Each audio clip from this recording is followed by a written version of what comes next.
I'm Carl, and you're watching the Coffee Bowling Channel. Another episode of Retired Gems. There's been a lot of stuff going on with bowling. I have been absolutely killing it lately. If you've been following the Facebook, I recently got second in a regional. I popped 300 off at the regional. That was super cool. I've only done that, I think that was number 2. Yeah, I think it was regional PBA, regional 300, number 2. I thought that was really cool. I did it with the Kinetic Obsidian, which was featured in a Retired Gems. Boom.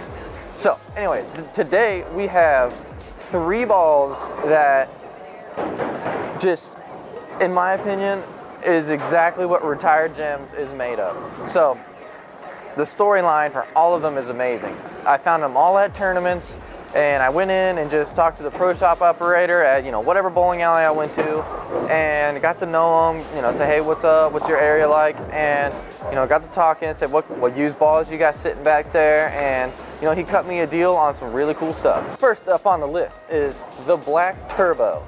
This ball's pretty sweet. So this is, well, what ball is this like?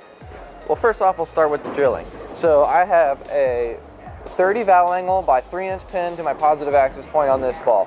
What that does is tries to get it to flare and face up pretty soon. So this ball is going to be great for a range of patterns, really. Your lighter oil mediums and your short oil patterns for when the back ends are just too crispy for those reactive resin balls that everybody just loves so much. So this is an old ebonite ball. This is from the Turbo line, and I believe there's 2 other models or only 1 other model of this thing. So to my knowledge, and I could be wrong, but there's a skinny tipped light bulb core on this thing. So it doesn't have a whole lot of flare potential, but I have completely resurfaced it. You can see back where it may have been used on tour at one point, because it does have a durometer reading test on it. It's kind of hard to see there, but these were the fingers, and you've got the durometer reader right here, and then you've got the big old thumb hole. So you can see I raised it up. There's quite a bit of different drilling than it had on it before. So story time. I got this ball in Jacksonville, and I went up to the KBK Sunday Survivor tournament. It was a cool tournament. I ended up winning, super low scoring. I led the tournament with +2, and then won my matches in match play. So shout out to KBK Sunshine's Sweeper, great event. So I went into the pro shop, and believe it or not, the pro shop operator had actually watched a couple of my videos and complimented me. So shout out, I love getting compliments like that. It just tells me I'm doing a good job, and it motivates me to keep going. So he had this ball sitting in the back, and you know me, I love these urethane balls, and I sniffed it out. I couldn't help it. So I went up to him and said, how much you want for this thing? And he cut me a great deal. He said, $50 for this thing. Yeah, I had to resurface it and do a little bit of work up on it, just because I wanted to make her look a little cleaner. So anyways, hats off. Thank you again, the pro shop in Jack's Lanes in Jacksonville, Florida. Appreciate you.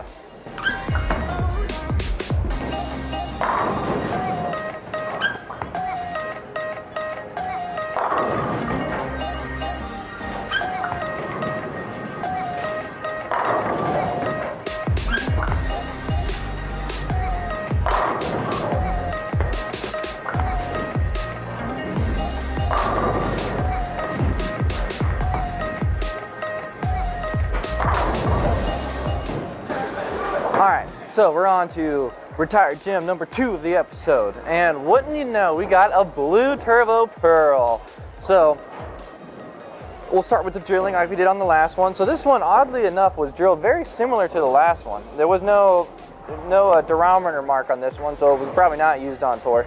But we had a super cool swirl here, by the way. I think it's neat when you see something like that. But I drilled this ball smidge different than the black one, because I figured it may need some help to get itself hooking. So I went with a 3 7/8 inch pin from my pap with a 20 valve angle, just to try to get it into the hook phase a little sooner. So cool story about this ball.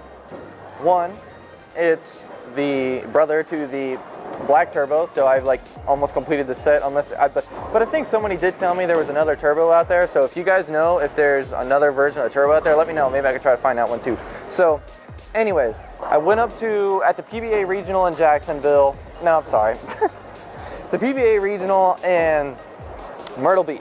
I was up there, I went in the pro shop, I already gave you guys a spiel in the opening that, the guy was cool, and I found this in a pro shop, copped it for 30 bucks. If you got a pro shop operator, if you are watching this video, thank you so much. Myrtle Beach Lanes, this ball is awesome.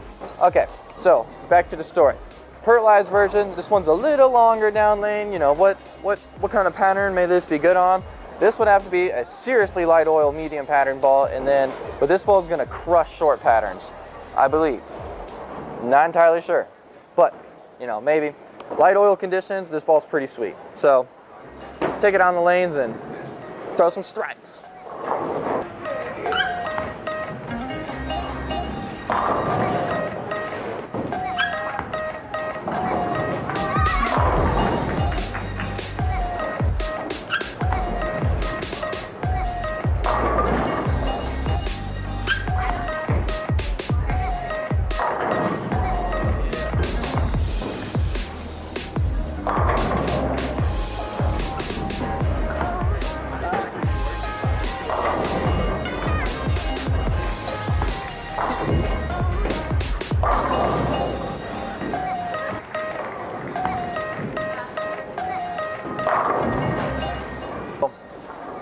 This one is probably one of the coolest bowling balls I've ever managed to get my hands on, up there with the Flaming P.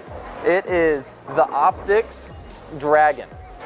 At least I think that's what the name of it is. I'm not entirely sure, but I mean, just look at this thing. It is like a, I don't even know what to compare it to. It's so awesome. So this is probably not going to be the best strike ball, but it is a plastic, maybe like a little bit on the soft side as far as plastic goes, but this thing will hook a little bit, and I mean, we're gonna see how it strikes. We gonna do some striking with it, because there's no way it's gonna hook that much less than the Clear Wolf I have. So also keep that in mind. I know if you guys have seen me throw the Clear Wolf, either in person or in the videos, compare it to this ball and let me know which one you think rolls better. I think it'd be cool to compare them. Maybe I'll do a comparison video one day. Anyways, so backstory for this ball. I found it in the same spot that I found the black turbo that's in this video as well. In Jacksonville, Jack's Lanes, and the pro shop ever ended up watching me bowl all day, and he saw that I won the tournament, and I think he gave this to me as a present. It was a little, it was not quite in this great of condition, but it was still really, really clean. I mean, all I really had to do was sand it a little bit. I didn't have to plug any crazy holes in it or anything like that. So once again, thank you to the Jack's Lanes Pro Shop.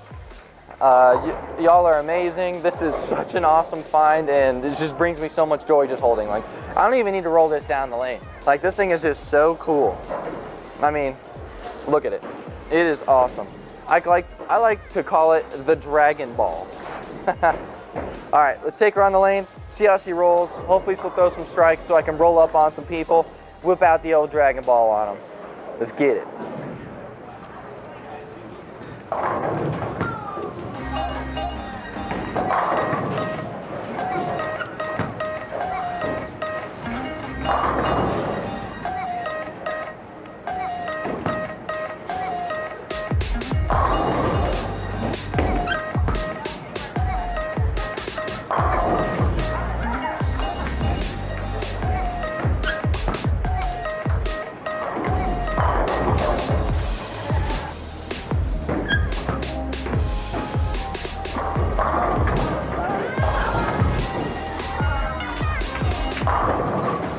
If you've made it this far, you are committed to my Retired Gems episodes as much as I am. Obviously, all these episodes are about is just, promote bowling, say, hey, there's some other things about bowling that are pretty cool, maybe even a little historic. That's why I like to do these Retired Gems and give, a backstory on how I find the balls and, what I like to do with them. So, yeah, bit of a collector. My room's starting to fill up. Maybe I'll do an episode of all the retired gems file that I have. It is absurd. It's ridiculous. You know, maybe I'm a little bit of a hoarder. I don't know. But tell me which one you think is better between the black turbo and the blue turbo, and whether you think the clear dragon is better than a clear wolf. All right, see you guys next time.